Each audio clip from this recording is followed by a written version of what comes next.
Rector de la Universidad Novos Homines de Ciudad de México. Y tenemos el honor de tener con nosotros como invitado especial el doctor Miguel Ángel Rodríguez Echeverría, expresidente de la República y ex secretario general de la OEA. Hoy continuamos lo que va a ser, esperamos terminar el 10 de diciembre, lo que es el primer curso, una vez terminados los primeros módulos, el primer curso que es el técnico internacional de derechos humanos. La continuación de este curso sería hasta mayo, donde van a estar terminando un diplomado que va a ser avalado por la Universidad Novos Homines de México. Primero le voy a dar la palabra al doctor Miguel Ángel Rodríguez para que nos dé sus impresiones y sus palabras sobre los derechos humanos.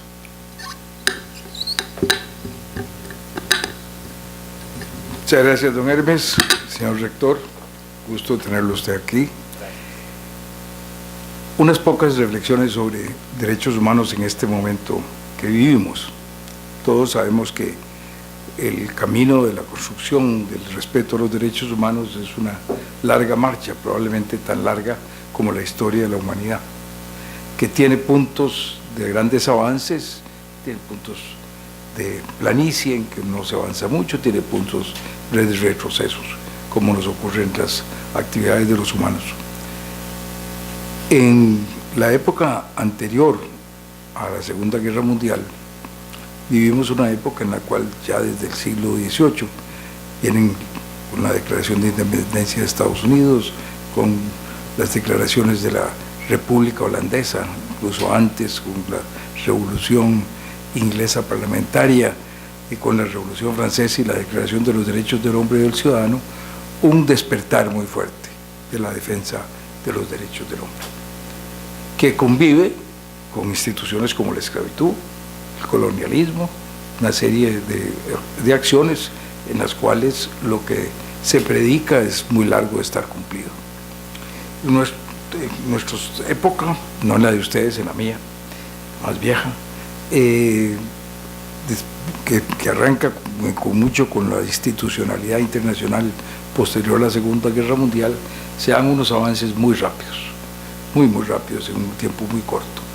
Las personas pasamos a ser sujetos del derecho internacional. Eso es un cambio fundamental que significa la posibilidad de buscar la defensa internacional de los derechos humanos. Y ese es un movimiento que tiene sus dos centros más grandes de acción en Europa y en América, con la constitución del Tribunal de Derechos Humanos Europeo y la Corte Interamericana de Derechos Humanos. Y esto nos lleva a las vivencias de lo que son las épocas posteriores a la Segunda Guerra Mundial, en la cual, si nos quedamos en nuestro continente, podemos ver avances tan significativos como el establecer la democracia como un derecho humano, que es una cosa nueva que en nuestro continente se hace con la aprobación en el año 2001 en Lima de la Carta Democrática Interamericana. Y en esta construcción de la defensa internacional de los derechos humanos, pues nos toca posteriormente la lucha por la defensa con la Comisión y con la Corte Interamericana de Derechos Humanos de los derechos humanos en el continente. Como sabemos, los derechos humanos son violados tanto por personas individuales y grupos que no son estados, como por los propios estados y los gobiernos. El gobierno que surge para la defensa en muchos de los derechos humanos, para la defensa de la libertad de los hombres y la convivencia civilizada, cae en la tentación y en la trampa de ser un violador de derechos humanos. Y los gobiernos como violadores de derechos humanos son más peligrosos porque tienen el monopolio de la fuerza, tienen el monopolio de la coacción, lo que los hace mucho más peligrosos. En nuestro continente, el surgimiento del Sistema Interamericano de Derechos Humanos es algo casi milagroso, porque surge en una época de dictaduras, en una época en que había muy pocas democracias. Echamos los ojos para atrás y en los años 80 del siglo pasado había 3 democracias plenas en América Latina, solo 3, Venezuela, Colombia y Costa Rica. Países con larga tradición democrática como Uruguay o Chile no estaban en democracia. En México un gobierno de un partido único hacía muy difícil considerarlo como una democracia funcional. De manera que el cambio que se da en los años 80 a los años 90 es que ya para los años 90 y para la entrada del siglo XXI solo quedaba Cuba como un gobierno, por unos ratos Haití, que entraba y salía de ser democracia y no ser democracia, pero por muchos ratos, al entrar el siglo XXI, solo Cuba era un gobierno no democrático. Sin embargo, la cosa se ha ido deteriorando, y la defensa de los derechos humanos por las organizaciones continentales nos demuestra las limitaciones del derecho internacional en su aplicación a estos temas.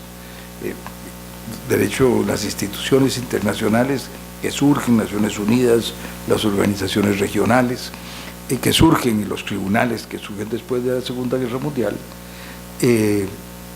tienen muchas limitaciones porque no tienen un aparato coercitivo para imponer sus decisiones con la fuerza con que lo puede hacer un Estado. Y eso es una realidad, y con esa realidad vivimos en la defensa de los derechos humanos, lo que hace más importante el estudio, el conocimiento de los derechos humanos, porque esa realidad lleva muy a menudo a que la gente diga ¿para qué sirven esas cosas? Todos lo sabemos aquí en Costa Rica, cuando ahora tenemos la situación tan cerca en Nicaragua de la violación tan fuerte de derechos humanos que se da a partir de abril en ese país, con una gran cantidad de personas, cifras que van constatadas por la Comisión Interamericana de Derechos Humanos, ya más de 300, y alegadas que se dan más de 400 muertes, cientos de personas heridas, cientos de personas en prisión, y represiones que todavía se dan. Hoy tuvimos la triste noticia de oír que el gobierno de Nicaragua expulsó, para que se vayan mañana, a los representantes del Alto Comisionado de los Derechos Humanos de Naciones Unidas, por el informe que dieron hace unos poquitos días, 3 o 4 días, señalando las violaciones que continúan de los derechos humanos en ese país. La situación en Venezuela es en cierto sentido peor y en cierto sentido menos mala que la de Nicaragua. Es peor en el tiempo largo en que se viene produciendo, en la acumulación y en la crisis humanitaria que ya se produce por esos factores, porque una de las consecuencias de las violaciones de la democracia y de los derechos humanos es que se violan también los derechos económicos, los derechos de producción, y eso lleva al desabastecimiento. Y cuando los gobiernos manipulan todas las cosas para manejar todos los recursos, los usan para sus fines inmediatos y no para el bienestar de las personas, lo cual hace que se llegue a situaciones de crítico desabastecimiento, alimentos, medicinas, etc. Más de 2.300.000, según la Organización de Naciones Unidas para Refugiados, han ya abandonado Venezuela. Empezaron abandonándolo empresarios, profesionales, gentes de cultura media, de ingresos medios, y hoy día es la gente más pobre la que está saliendo, buscando su subsistencia. Nosotros tenemos el caso aquí a la par en nuestra frontera y sabemos las consecuencias que eso produce para los países, donde desdichadamente también entonces se producen violaciones a los derechos humanos en los países receptores. Los espectáculos de alguna ciudad de Brasil, cercana a la frontera con Venezuela, en una zona poco poblada y muy poco desarrollada, son lamentables de cómo la gente le destruyó las cuevas en que vivían los venezolanos que estaban huyendo, y poniéndolos en peligro de muerte incluso. De manera que esto implica condiciones muy, muy duras, muy difíciles. Todo esto simplemente para decir que la lucha por los derechos humanos que empezó, podríamos decir, desde que probablemente Adán y Eva reaccionaron a que Caín matara a Abel, Esa lucha que desde ahí empieza, desde el origen mismo de la humanidad, es una lucha que no está para nada terminada. Y el estudiar esta materia, el dedicarse a estos temas, el tratar de avanzar en los mismos, es algo que le aporta mucho al desarrollo de la humanidad para ver si algún día llegamos a ser civilizados. Así que los felicito por estar ustedes en este curso.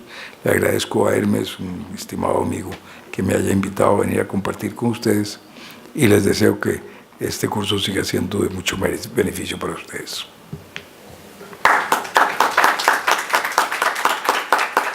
Pasamos a usted, rector.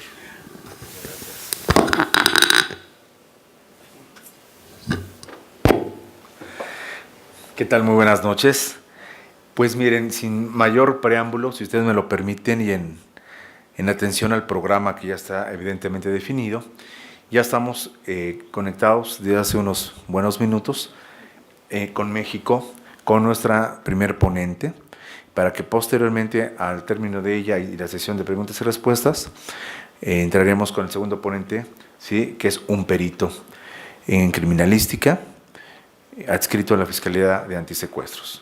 Es el segundo ponente. Pero el primer ponente, si ustedes me lo permiten, haremos la introducción. Tenemos el gusto de presentar ante ustedes a la licenciada Virginia Martínez Reyes. Ella es abogada titulada por la Universidad Nacional Autónoma de México. Actualmente es funcionaria pública en el gobierno municipal, pero también desarrolla la función de abogada litigante. Además, como somos muy multifacéticos todos los abogados y abogadas, y no solo en México, en toda parte del mundo prácticamente, también ella es catedrática de la Universidad Nacional Autónoma de México.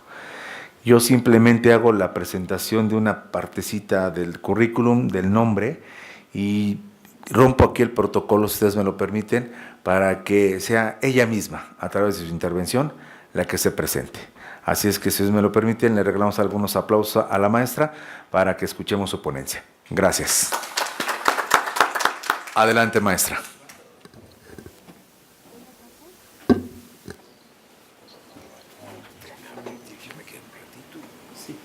Bueno, ¿me escuchan? Sí.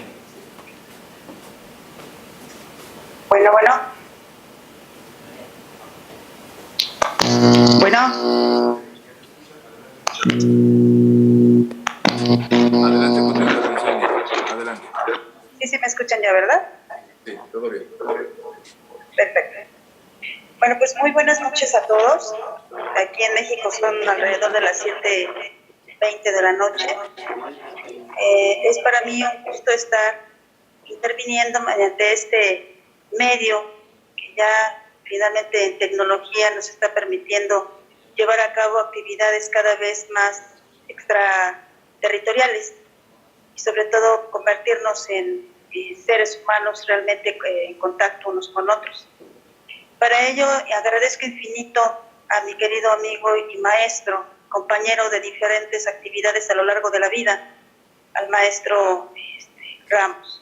La verdad es que para mí el día de hoy compartir parte de lo que es este derecho nuevo en nuestro país, que es México, por conocido en la Constitución como Estados Unidos Mexicanos, a raíz de ciertas reformas que más adelante pasaremos a tocar.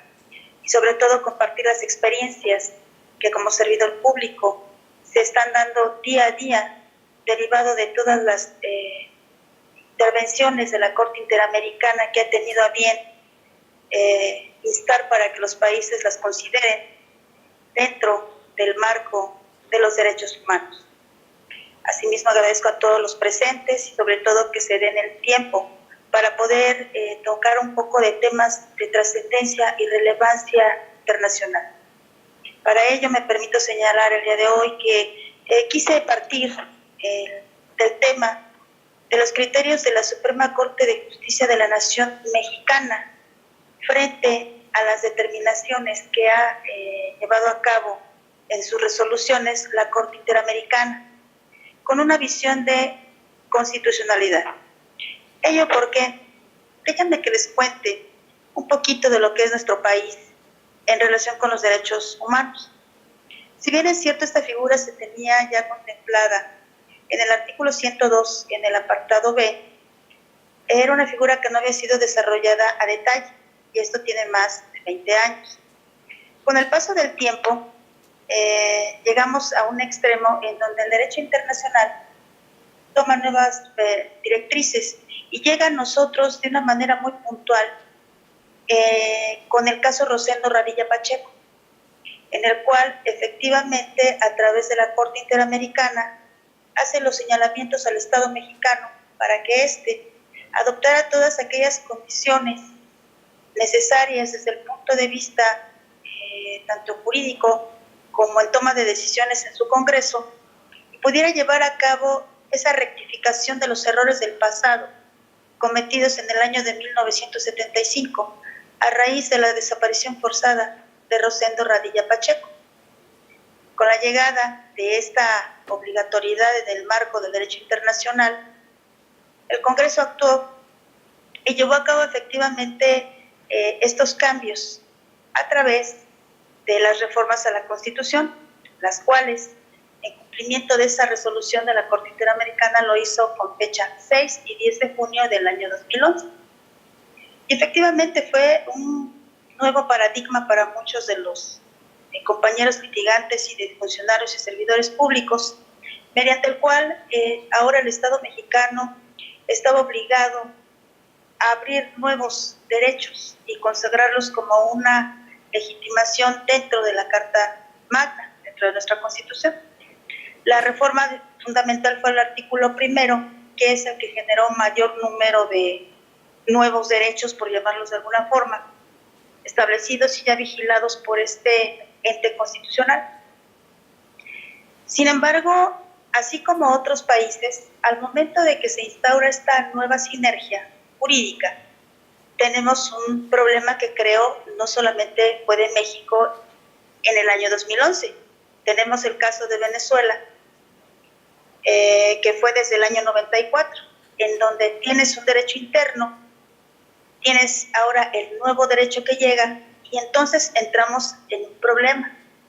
Los juzgadores no sabían a qué hacerle caso, porque si bien formaban parte de los tratados internacionales y uno de sus apartados, en el caso particular de la Convención de Viena, es la obligatoriedad de aquellos que se suman, no menos cierto es que al momento de aplicar el derecho había un problema en nuestro país. No sabía si hacerle caso al artículo 1 o al 133. El 1 atendía toda la situación de los derechos humanos y la nueva gama de concepciones ahí señaladas.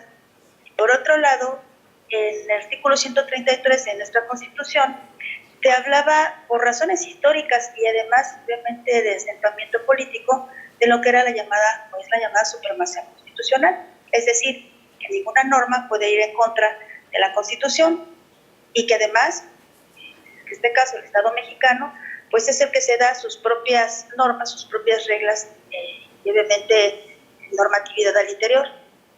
Luego entonces viene la pregunta, ¿cómo vamos nosotros a aceptar un derecho internacional que si bien a través de los tratados llega, venga a decirnos qué tenemos que hacer?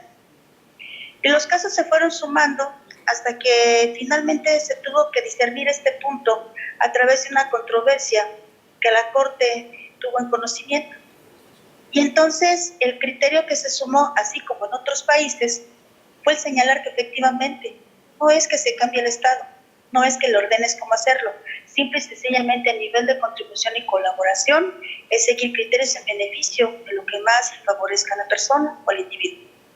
Y con esa salvedad fue que empezó a caminar en este sentido este nuevo derecho con sus paradigmas que ha tenido insertos hasta llegar el día de hoy a contar con una serie de nuevos criterios jurisprudenciales que han beneficiado finalmente efectivamente a la ciudadanía y obviamente no solamente a ciudadanos, hablando de personas físicas, incluye a las personas morales, que para nosotros también un tema muy, pues de alguna manera extraño en el derecho anterior, porque los derechos humanos te hablan de una persona de carácter de ser humano.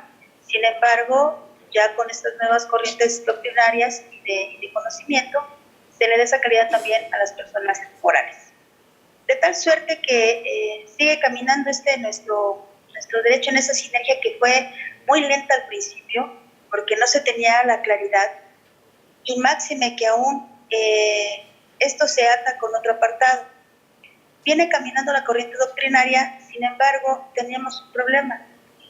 Nuestro sistema jurídico, para efectos de poder tener un acceso al control de la constitucionalidad y hacerlo efectivo, se ha hecho valer de mecanismos internos, entre ellos el contenido en el artículo 103 de la Ley de Amparo y relacionado con el 107, que tiene que ver, el 103 de la Ley de Amparo vinculado con el 107 de la Constitución y que tiene que ver con el juicio de amparo. Pero tenemos una ley de amparo que vigilaba aspectos de carácter de garantías individuales, no de derechos humanos. Así estuvimos trabajando de 2011 hasta el 2013. Ya para 2013 se crea una nueva ley que contiene todos los conceptos del artículo primero que venía de la modificación de la Constitución, y entonces la Corte se empareja para empezar a generar un nuevo derecho.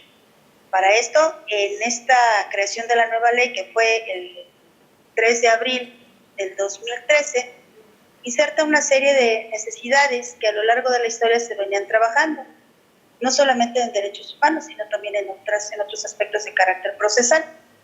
Para ello, empieza a trabajar este nuevo derecho y aprovecha también el haber generado la 10ª época también desde el año 2011. Entonces se empareja con el sistema constitucional, con las reformas, y empieza a trabajar, ahora sí, con una aplicación pie juntillas o precisa de lo que son los tratados internacionales en la aplicación hacia el interior, bajo el principio pro persona, y sobre todo ya empieza a emitir nuevos criterios, a raíz justamente de este inicio de época para la Corte. Pero quiero que sepan que esta es la parte, digamos, que se conoce a grosso modo. Pero ¿qué es lo que pasa cuando nosotros aterrizamos todo esto que ahorita señalé desde un punto de vista práctico a nivel de un orden básico? A nivel de un orden básico de aplicación administrativa. Teníamos un problema severo. Si bien la obligatoriedad de los tratados, el principio pro persona y el principio ex officio, se dice que deben de ser aplicados por todas las autoridades, que el control de convencionalidades por todo lo que tenga que ver el Estado respecto del ciudadano en la aplicación de normas, tenemos un problema serio. No lo sabíamos aplicar de una manera clara, porque finalmente pues es algo nuevo. Y les puedo comentar que dentro de mi experiencia, el lugar donde trabajo, cada año se expide un bando municipal, o lo que era conocido como bando de policía de buen gobierno, de acuerdo con aquella pirámide kelseniana que en su momento nos enseñaron. Este bando, que es de cada año, por lo menos en el del 2016, en el que me tocó participar, tenía un gran problema. Era un bando que había sido cuajado desde el 2013, y de 2013 hubo muchas modificaciones. Llegas a 2015 y la pregunta es, y a 2016, ¿y cómo inserto el control de convencionalidad dentro del bando municipal? El anterior traía tintes, toques, pero no era concreto. ¿Cómo hago yo para que hoy este bando municipal, que es un reglamento, es la parte primaria para empezar a trabajar respecto de la colectividad en sus necesidades y dentro de aquel orden o margen de derecho que también les aplica? Entonces, se tuvo que hacer ese ejercicio que los jueces ya venían trabajando, pero ahora ya desde un punto de vista administrativo. Recordemos que en nuestro país el bando municipal atiende a la figura del municipio. Sin embargo, cuando nosotros nos vamos al apartado federal, encontramos a la Corte, y esta ya traía una carrera ya más formada respecto de cómo aplicar el control de la convencionalidad y de las reformas. vamos a dar cuenta que tuvimos que generar por ahí algún artículo que señalaba que efectivamente los derechos humanos deberían de ser protegidos. Y se empieza a hablar por primera vez en este bando del control de la convencionalidad, utilizando ya los principios que fueron plasmados desde el antecedente de la Corte Interamericana. Y esto ha sido un proceso que, si bien para nosotros arrancó en el 2011, yo les estoy hablando que hasta 2016 fue en el momento cuando ya se insertó en un bando municipal que, digamos, en el orden jerárquico es de los que están hasta abajo.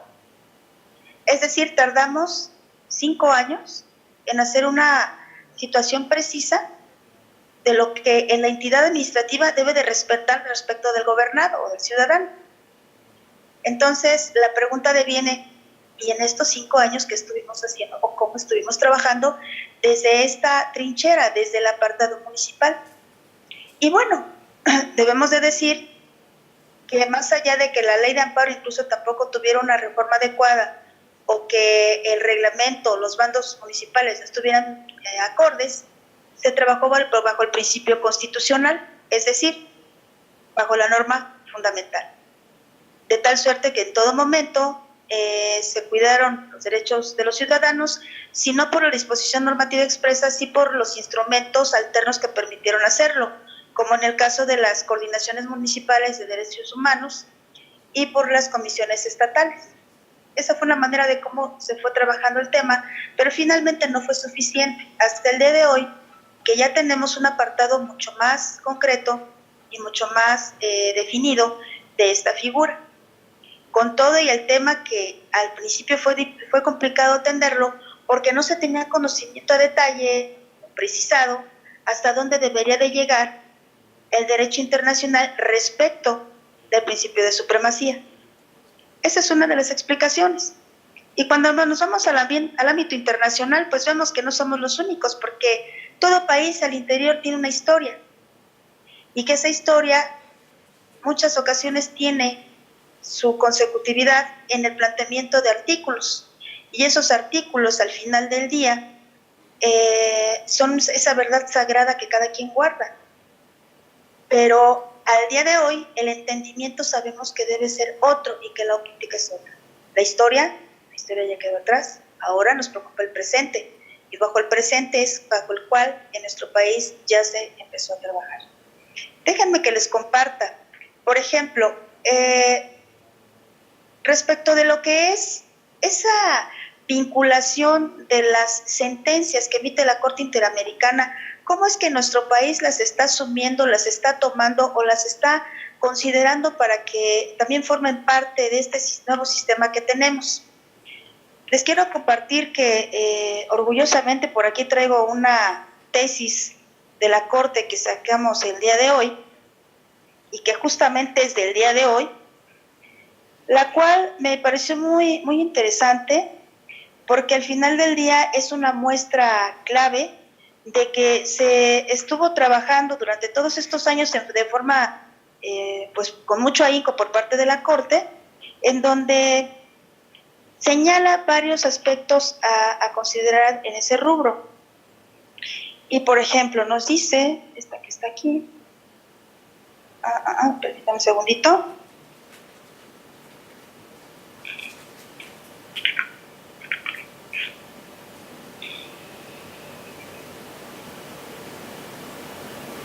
Traemos esta que es del 24 de agosto del 2018. Es reciente. Esta es una tesis de jurisprudencia que se dio con base en 5 resoluciones consecutivas sin ninguna en contra.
Continúa, licenciada, continúa.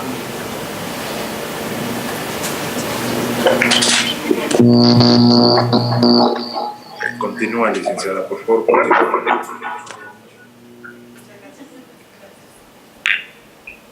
Muy bien, bueno, pues les decía que esta tesis de jurisprudencia es el día 24 de agosto. De tal suerte que en esta nosotros tenemos que es el rubro siguiente. Dice: daño moral para la cuantificación de la indemnización. En caso de pérdida de la vida deben considerarse los parámetros internacionales. Y entonces aquí nos habla que de entrada dice que la jurisprudencia de la Corte Interamericana de Derechos Humanos precisó un concepto respecto de los daños, el daño moral. Y dice que lo anterior debe de tomarse el criterio de la Corte para que lo resuelva, de la Corte Interamericana para que lo resuelva la mexicana, en razón de lo que son los derechos humanos. De tal suerte que la consideración en la que estamos aquí ahorita es que al año 2018, bajo esta constitucionalidad de juicio que se llevaron, ya nos dio un primer resultado que está haciendo que el derecho de las personas que tienen la constitucionalidad esté siendo aceptado dentro del derecho mexicano. Claro, esto se hace de una manera privada. Estamos hablando que, por ejemplo, los mismos precedentes que tienen aquí son 12, 13, 14, 15. Es decir, ¿cuántos años tiene que pasar para que esta línea que trae del COVID que maneja la Comunidad Americana hoy para nosotros esté en la tesis de jurisprudencia, la cual, para efectos de su obligatoriedad, de acuerdo con el artículo 94 de la Constitución Mexicana, va a dar pie efectivamente a que ya sea obligatorio, es decir, para todos aquellos casos que sean similares, esta va a tener que ser utilizada. Además de que dentro del que el juicio de acuerdo para nosotros dice que cuando una persona va a juicio, ya tenemos un criterio establecido, este tendrá que ser forzosamente aplicado, hasta en tanto cuanto no haya un contrario, o a lo mejor que pudiera haber que podría haberlo. Pero el punto clave aquí es que estos criterios de la Corte Interamericana, de nuestro derecho en la actualidad, están siendo utilizados por la Corte de una manera actual, respetando en todo momento los derechos humanos. Eso es ejemplo. Hay más. Hay otro que sacamos del día que fue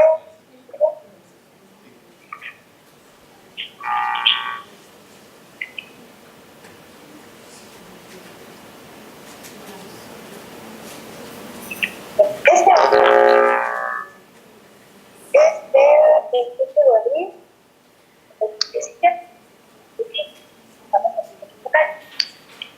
Ahí tal cual, como les decía hace algún momento, se estableció que las personas morales también tenían derecho a ser titulares de derechos humanos. ¿Y esto de dónde surge? Este criterio viene otra vez de la Corte Interamericana y lo señala que es que tiene que dar el cumplimiento de la Constitución. Y obviamente porque, bueno, usted se la dio cuál es el derecho que les y por consecuencia, todas las implicaciones que pudieran tener, por consecuencia, todas las afectaciones que pudieran tener van a ser consideradas bajo el esquema de los derechos humanos. Y obviamente porque esto también estuvo previsto en el Pacto de San José, Costa Rica, donde habla que debe de cumplir el principio de la reciprocidad. De lo contrario, bueno, estaríamos como humanos tiempo atrás dentro de lo que fue las reformas pendientes que se llevaron a cabo en el país. Entonces, como podemos ver, el Estado mexicano, junto con la Corte, ha estado llevando a cabo todos aquellos actos que causaron para aspirar al cumplimiento correspondiente y sobre todo las cosas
país desde los criterios de la Corte Interamericana de Derechos Humanos. Sería esto parte del cierre de mi intervención. Les agradezco infinito su atención y estar al pendiente de esta dinámica de trabajo. Buenas noches.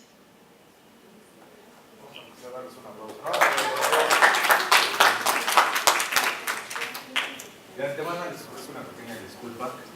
Íbamos bien en la transmisión, algo sucedió, como siempre se interrumpe.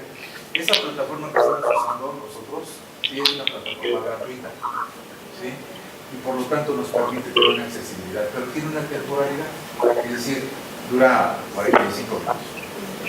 Luego se obstruye, tenemos que retomar. Disculpa. Cuando estamos en vivo, en el programa de televisión, ¿no? Siempre suceden estos detalles. Pero bueno, en la parte final de lo que la abogada estaba comentando, es básicamente lo siguiente. México, como buen ejemplo de un Estado represor, no cumple a cabalidad con todas las determinaciones o recomendaciones o reparaciones y sí las indemnizaciones en los 9 casos en los cuales ha sido México parte de todos los apelados gobierno, porque todos se han determinado y acreditado la violación flagrante de todo el aparato gubernamental mexicano en contra mayoritariamente de mujeres. Las muertas de Juárez es una de ellas, ¿sí? El campo algodonero es otro de ellos, con hombres y con mujeres, militares, policías, ministeriales. Es un espanto. Lo tengo que decir como tal. Todo tiene un nombre y todo tiene un nombre. Lo que habíamos invitado y pedido a la abogada es que justamente fuera muy crítica en ese sentido. Sí, nos vimos en la ola de los derechos humanos en México, sí, pero dije que era un tsunami, ¿sí? En el 2011. Y después ya hicieron la reforma, poniéndolo muy lindo, muy guapo, que hacían hacer las reparaciones de los derechos humanos. Dijimos, caray, ¿y cómo van a reparar cuando alguien lo matan? La indemnización la entiendo, pero la reparación. La verdad, nada más como les decimos en México, para pararnos en México. Entonces, lo que estaba comentando la abogada es justamente esa cosa. Toda esa fundamentación jurídica, la Corte lo tiene, perdón por la forma coloquial. ¿Me escuchan? Sí, claro. De la forma coloquial no es de dientes hacia afuera, porque cuando se aplica, incluso el control de convencionalidad, o el control difuso que tienen los jueces emulando, copiando a los Estados Unidos, es otra realidad. Entonces, yo quiero nada más hacer este colorario, reiterando y ofreciendo las disculpas, pero en alcance lo que la abogada estaba comentando. Entonces, vamos a hacer una pausa aquí, si ustedes me lo permiten. Ya me trajo aquí unos canapés. Vamos a hacer por favor un espacio de unos 5 minutos para que nos acompañen en lo que preparamos la conexión con el otro tema, el otro pedido. ¿Vale? Y darles, ese fue teórico, el otro es práctico. ¿Vale? Por favor. Por favor.